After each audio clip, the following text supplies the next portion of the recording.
If you're an IT consultant, you're probably wondering how to grow your business and make more money.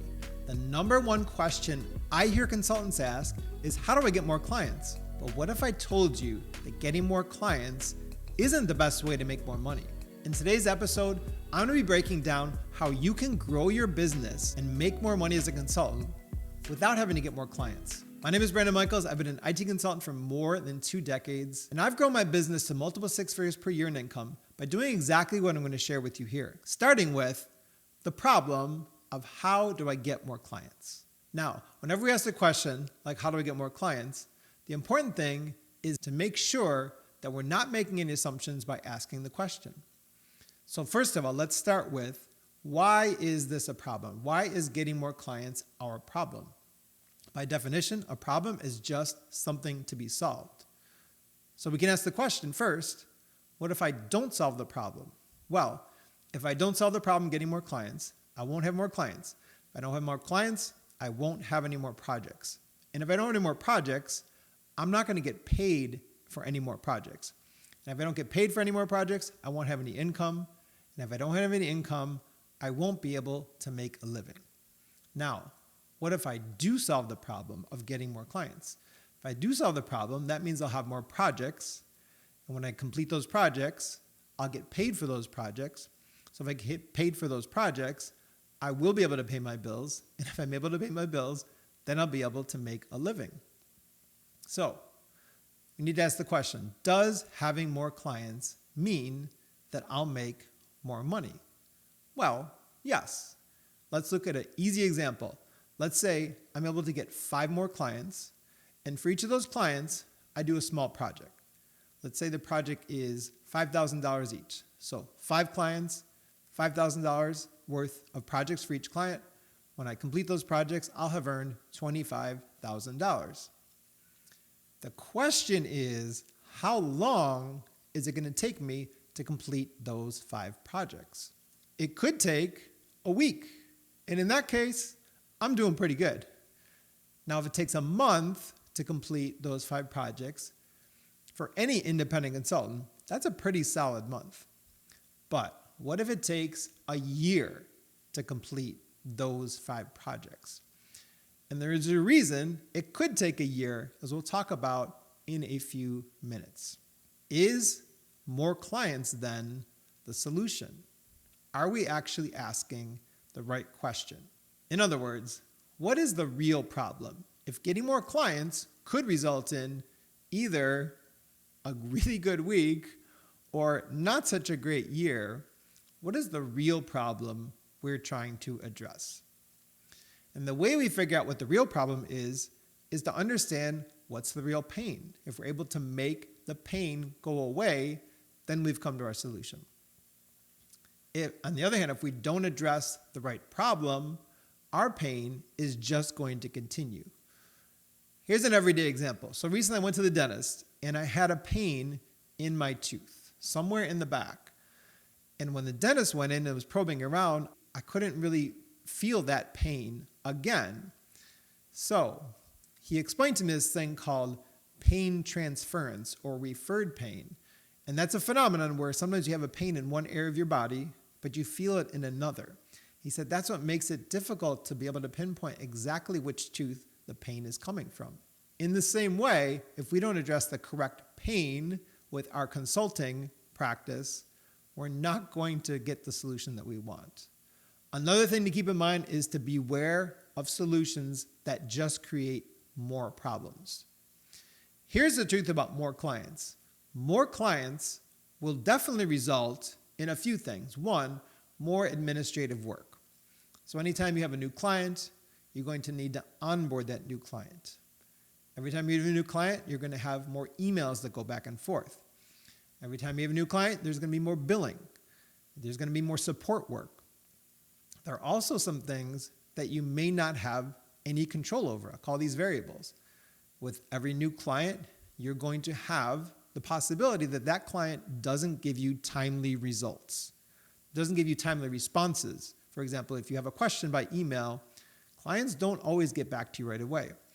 Another thing that can crop up in a project is technical issues in the client's infrastructure.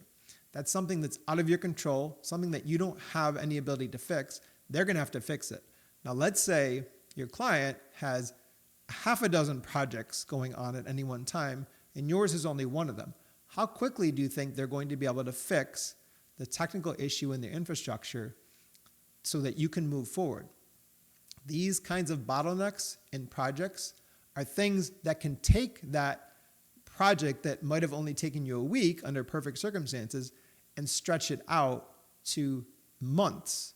And that's why 5 projects may take you a week, may take you a month, could take you as long as a year to complete those 5 projects.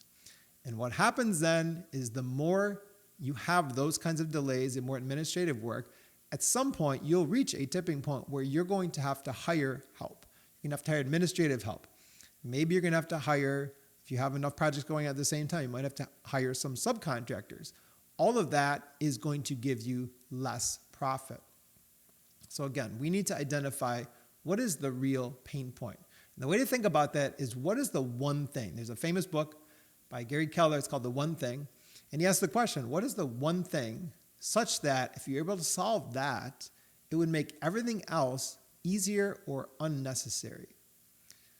So the real pain point that we've been talking about is not having enough clients, but really when you're under stress, when you don't know where your next client or project is coming from, you don't have any financial security. Another thing is that if you're constantly under stress, you're not going to have a lot of job satisfaction. As another everyday example, let's say you have a hobby that you love to do and that you're good at, and someone might say, hey, you should go just do that for a living. Be like, oh, great. What happens a lot of times with people who do that is once they actually have to make money from the hobby that they've loved for their entire life, it becomes stressful. They don't enjoy it as much anymore because they're constantly under stress of having to make money from it. And that steals the joy of what they love to do as just a hobby. So the real problem, I think we've been able to talk this through enough, the real problem is not how do I get more clients, is how do I make more money? So we've identified the solution, making more money. The solution is just the opposite of the problem. So if the problem is I need to make more money, the solution is just making more money. There are different ways to solve for that problem. There are different solutions that we can come to give us the result we want. Let's take the example of our $5,000 projects. So instead of having 5 clients with $5,000 projects each and make $25,000, if you increase the number of clients you have, yes, you will increase your income. So instead of 5 clients, you have 20 clients, $5,000 project, that gives you $100,000. But again, the things we talked about, the administrative headaches, possibly the administrative costs, the delays that are outside of your control, that's going to make that arrangement, that solution, less profitable. Now, on the other hand, let's say we had, instead of 20 clients, we only have 2 clients, but for each client, we do a $50,000 project. You're going to arrive at the same income of $100,000, but with less overhead, less administrative work, less potential for all these delays. And so that is probably the better way to solve the problem of making more money. Again, the important thing is to think of the profit, not just the income. You don't want $100,000 in income where you have to spend $70,000 or $80,000 to take care of the costs and to have to hire people to actually sustain that amount of work. So the question, again, which is most profitable? In order to do that, you just look at your income versus the expenses versus the time you put in. You don't want to spend 10,000 hours to earn $100,000 in profit. That means you're only at an effective hourly rate of $10 per hour.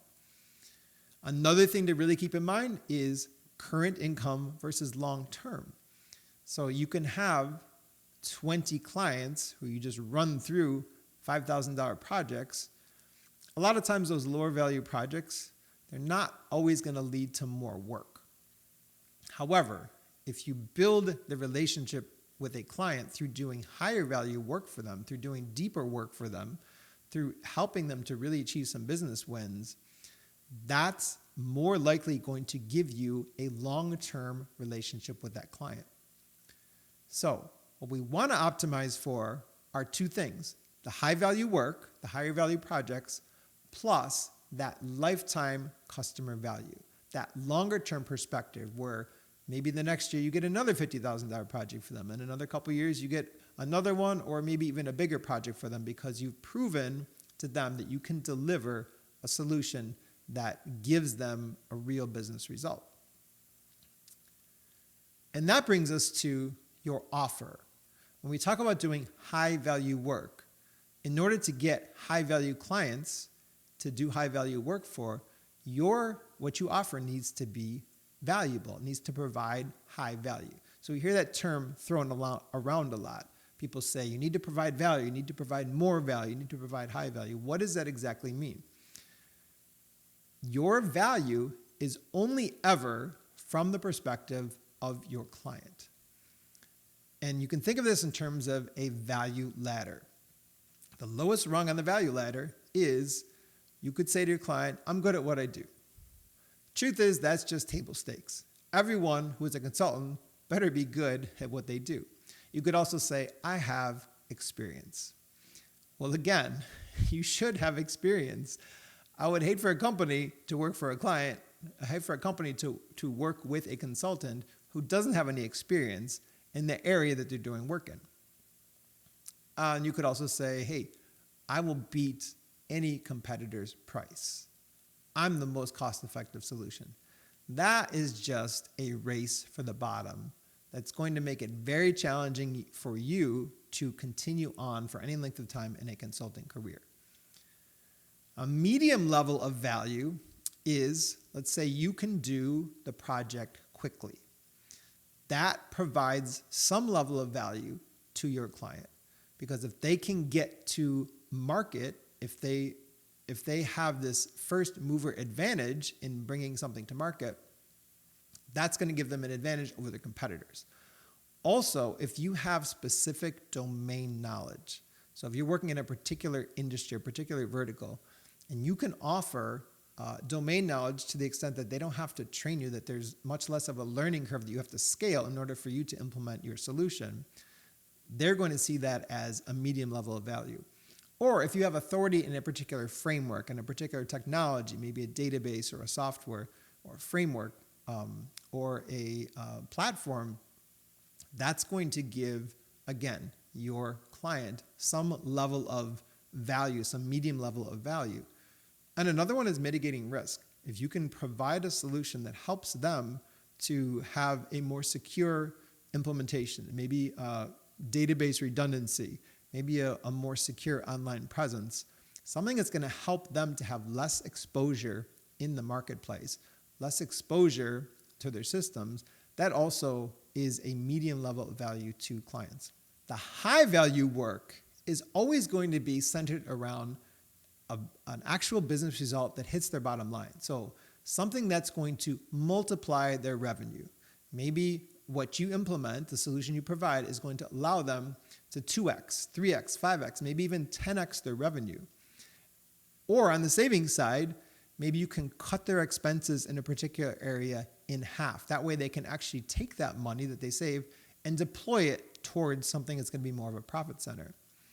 Another high value area of work is something that allows them to win new business.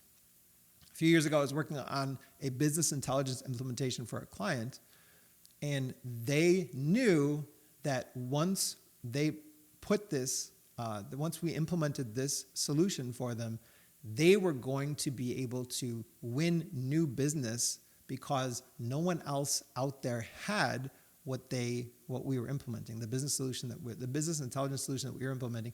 No one else out there had anything like it. And another, and probably the most, I guess, sought after high value work is to allow a company to go to market. This is why you see in the venture capital space, this is why you see angel investors venture capital firms throwing tens of millions or hundreds of millions of dollars at startups, promising startups who have a product that looks like it's really going to hit, because they know if they can get to market with that product, their returns are going to be significant. And the highest of all values is a combination of these. So a combination of maybe one medium and one high, or a couple medium and a high, or a couple of the highs. If you can combine those together, that is going to be your highest value work.